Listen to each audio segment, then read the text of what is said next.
Genesis chapter 3. Now the serpent was more subtle than any animal of the field which Yahweh God had made. He said to the woman, "Has God really said, 'You shall not eat of any tree of the garden'?" The woman said to the serpent, "We may eat fruit from the trees of the garden, but not the fruit of the tree which is in the middle of the garden. God has said, 'You shall not eat of it, you shall not touch it, lest you die.'" The serpent said to the woman, "You won't really die. For God knows that in the day you eat it, your eyes will be opened, and you will be like God, knowing good and evil."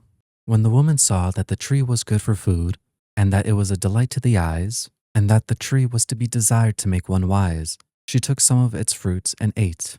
Then she gave some to her husband with her, and he ate it too. Their eyes opened, and they both knew that they were naked. They sewed fig leaves together and made coverings for themselves. They heard Yahweh God's voice walking in the garden in the cool of day. And the man and his wife hid themselves from the presence of Yahweh God among the trees of the garden. Yahweh God called to the man and said to him, "Where are you?" The man said, "I heard your voice in the garden, and I was afraid, because I was naked, so I hid myself."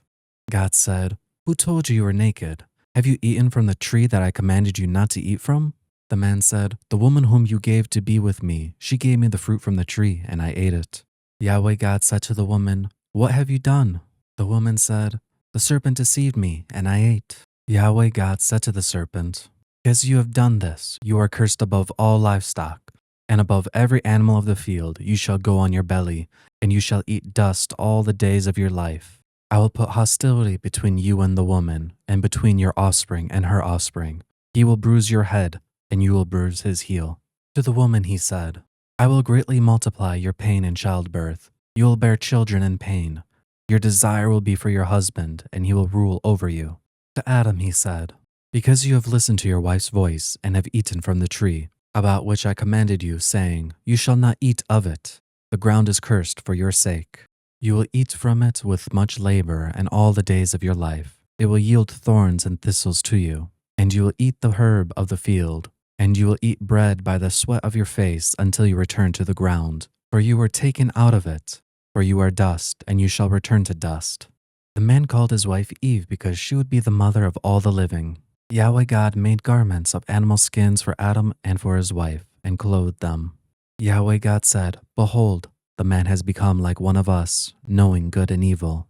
Now lest he reach out his hand and also take of the tree of life, and eat and live forever." Therefore Yahweh God sent him out from the Garden of Eden to till the ground from which he was taken. So he drove out the man, and he placed cherubim at the east of the Garden of Eden, and a flaming sword which turned every way to guard the way to the tree of life.